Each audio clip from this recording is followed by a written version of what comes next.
Welcome,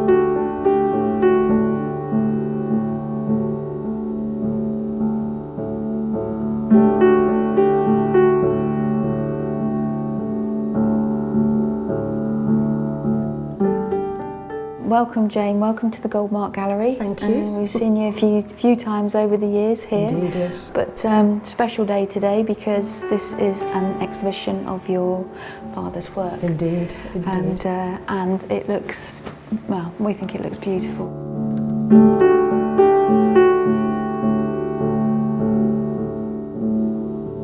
Yes, we started the connection when my late uncle Peter Brannan was alive. In fact, he established the relationship with Mike and this gallery. And then when he died, my father carried on that connection. Mm-hmm. And then when my father died, he was exhibited here and carried on that connection again through me and my brother. Mm. So we're very pleased that Mike's able to do this exhibition, and we're delighted with the way it looks. This is your dad, it's a self-portrait. As he's graffitied in there, himself yes. in his dressing gown, February 1947. Yeah. Now that was the year I was born, and at that time he would have been living in Bath. He'd transferred there from Lincoln, from Edinburgh in fact, and then from Lincoln before that. But this is when he's not been trained. He's a free artist. He's doing his own thing in his own way, but following in the line that his father had established, because his father was a painter too. Mm. And of course Peter Brannan was 5 years younger than my father, so he was beginning to be a painter at that time because he was still in his teens. Mm-hmm. And they used to work together a great deal. In fact, they had a pottery in their garden. They had a kiln that they'd built in their garden. Really? And they used to dig up raw clay and sort it out and make pots with it, some of which I still have. But they worked together a lot, and they talked to each other about their work, and it was very much a sort of mutual organic relationship in terms of developing their art. But this is painted when my father's, as I said, untouched by training. He did at one point say that the training inhibited him in the first few years after he'd finished his courses. Yeah. But then he sort of liberated himself again. Yeah. So this is one of his works when he was he'd married for about 18 months then. And he painted a matching one of his brother at the same time. So there's another one of his brother somewhere in that same style. What sort of influence was their father on the boys with their painting? Well, he encouraged them and engaged them. In fact, I've got a letter, I've got millions of letters that they wrote between them in which they talk about their work, but also about their family lives and everything. Yeah. But there's a letter when my father, at this point in his life, was in the civil service, and he wanted to be an artist. And there's a letter to my mother from my grandfather saying, you know, tell Noel to go ahead and follow his dream, but don't tell mother I said so. Because his mother was appalled at the prospect of him leaving his respectable job with a pension when he had a wife and a child. But he did leave, and he went and trained in Lincoln and then in Leicester. So that during my early years, and so my early memories are of lots of the smell of art and the smell of paintings, the smell of linseed and turps and all the rest of it, which was glorious. But it was a courageous move on his part, and he did follow his heart. Mm-hmm. And as I said, this picture to me represents that very early passionate energy. He was very much influenced by the sort of Van Gogh and Gauguin and the kind of sacrifice everything for your art brigade, I really. think it's too in the kind of, because that's why I was asking about his father, because his father would have been of a time where his painting may have been more traditional, coming from the old masters, sort of those through up to a point, yes. He did art from some of his oil paintings. They used to have holidays in Cornwall, and he and my grandmother, and they used to know the Epsteins and people like that. And he got quite energetic, because this is very modern, isn't it? Yes, in a modernist sort of style of painting. It's very free and it's loose. A lovely painting.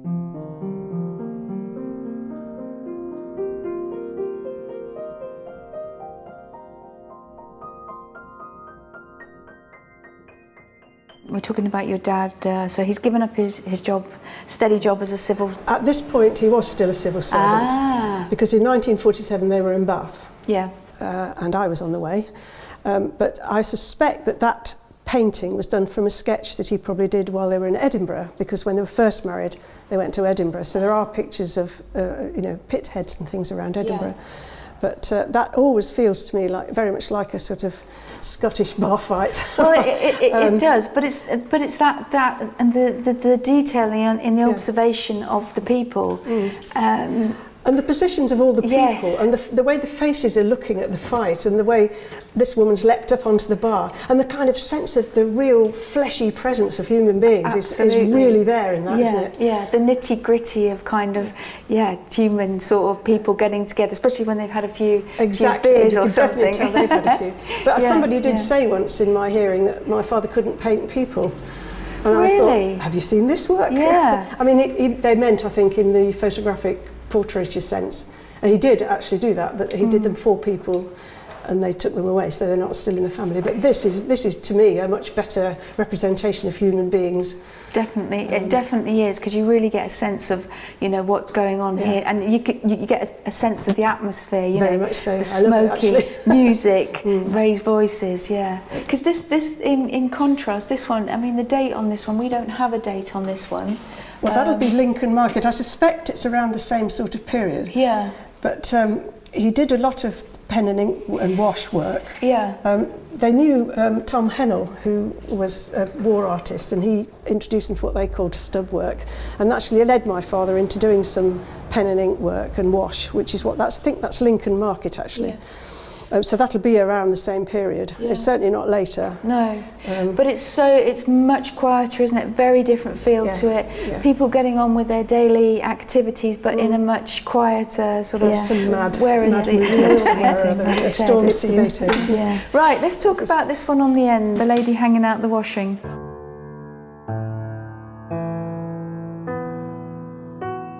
This actually was one of my mother's favourite paintings, and this is painted in Skegness, and my mother and father and I, as a baby, I was about 9 months old I suppose, were in a caravan, and this tent was on the same campsite. I do have the sketch from this, the original sort of sketch that he did out of the window, and then he painted this picture. But my mother loved it because it represented that time to her, and of course she was expecting my brother at that point. Yeah. But also because, again, it's part of this massive, energetic hurling of paint. And one of my father's things was using oil paint in a nice, juicy sort of way. Yeah, yeah. And I think that at this period of time, he was untrained still and uninhibited by what he felt he ought to be doing. Yeah. And this picture really represents that and sits very nicely alongside the bar scene, actually. Yeah, yeah. It's interesting, actually, because when I first saw this one from afar, and the title, Windy Day in Skegness, I automatically know, before you actually start looking at paintings in detail, just all was washing on the line, but it's not, as you say, there's a tent in there. I mean, I wouldn't want to be in that tent. It does look a bit hazardous, doesn't it? It doesn't look very fitted, tight down. No, in fact, the washing line looks a bit more a bit stronger, solid, doesn't it? Yeah. But again, no, an interesting painting, and as you say, he's got that. So he's still working. He's still working full time. He's got a young family, but he's still finding, you know, that time to. But he always, the call to art, as I said earlier on about his leaving the civil service with his father's blessing, that was so strong in him, he couldn't resist it. And I mean, it was always, everywhere they went, he had little sketchbooks. I've got piles of little sketchbooks, and he was drawing and sketching and looking at things out there all the time, and then using them in works later on. Yeah. But it was a very strong urge in him. Yeah. But he also had a massive sense of responsibility. I think probably influenced by his mother's attitude to things was that he felt, of course, he had to do something to support his family, so he became an art teacher in due course in about 1951, about that time. So here we have Bradbury's factory in Earl Shilton. So at this point in his life, this is moving on a bit, this is 1980s. So he's not working as a civil servant anymore, so he committed to painting full time, but he's also teaching, isn't he? Yes. Because of that responsibility. Yeah, so he's teaching, but he's painting. He's painting, I think, looking from there's a lot of architectural buildings, interesting architecture. They're not pretty, they're quite ugly. And it's funny, actually, because in the paintings also, we'll talk about in a minute, of the buildings, again, and the landscapes to some extent, they've got that sort of... but they're not conventionally pretty. No, they're not. What my father used to call bluebell woods, which he used as a pejorative expression. This is where lives have been lived, people have worked, incomes have been made, and I find that fascinating in these buildings. So did you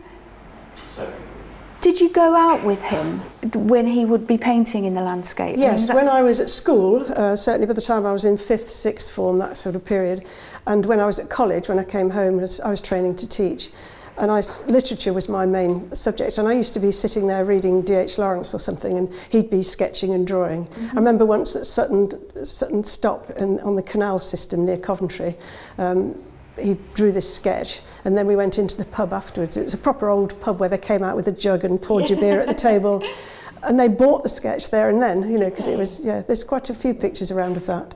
But this period of his work, I mean, Peter and I both left home. I was married and had children by that stage. But you can see that he's still got that interest in these people. They've still got that interest in the human touch on the landscape. And the Bradbury's factory, I don't believe exists anymore. I think it's been demolished as that whole area has become far less involved in industrial production of things. But his interest in the corrugated roofs and the bits of outbuildings, and as you said, the sort of ugliness, he found beauty in that. And he actually made what I think of as pretty beautiful pictures out of them. Indeed. Yeah. But he had, talking about me going out with him, I mean, I used to sketch sometimes, but only on the quiet, never showed anybody. But I used to talk to him in his studio. He had a studio in the house, and once I left and went to college, my bedroom suddenly turned into his studio. So that was a statement about what was going to happen to me in my future. But it was right up to his dying days, that was his studio, and we always called it the studio afterwards. But I used to go and look at his work and sit in there, and again, back to what I was saying earlier about that background smell of linseed and oil paint and screen printing ink and all the rest of it. It was so much part of my life, and feeds me still, those memories do. But, I'm sure they do. I could remember that one standing in his studio being worked on. The building, even the details that they used to put in buildings is also interesting, isn't it? Because it wouldn't do anything quite as... But that's a permanency, isn't it? If you've put your name at the top of a chimney in white bricks, then you're not anticipating going out of business anytime soon. No, you're not. But it did have that permanence. But again, at this stage of his life, and certainly as he went on to do the Nailstone works, the decay of local industry and the local mining industry fascinated him. He was really interested in it, and as I said, wanted to represent it in this way. I believe Leicester County Council owes several of his Nailstone pictures because obviously they're part of the history of, exactly. as is this actually. So over here we've got, these are watercolours. Yeah, these are back to the year of my birth. Okay. So we're here. These are again 1950. There, looks that. I think that's Lincoln. Yes, they are. Yeah. But when they'd been in Bath for a year, he got transferred back to Lincoln, and that was when he decided to quit the civil service and go into art college. So I think by 1950 he was in training at Lincoln Art College. Okay. So that's when he began, I think, I suspect. So that picture is, in a sense, on the cusp of his uninhibited working. He did go to evening classes, and he did pottery as well. He was a very good potter, actually. So, you know, that's the sort of transitional period, in a way, going from untrained to trained. Yes. And he did say that the training, to some degree, at some point, inhibited him, because he suddenly felt he ought. But then he looked at the Gauguins and the Van Goghs and the ex-German expressionists he was interested in, and he had a house full of books about all these different periods of art, and his own sort of personality of energy was released again once he sort of got past that inhibition of. But then, of course, he was inhibited by having to be a father of children and an earner of an income and a keeper of a family. But it didn't stop him. He was always painting.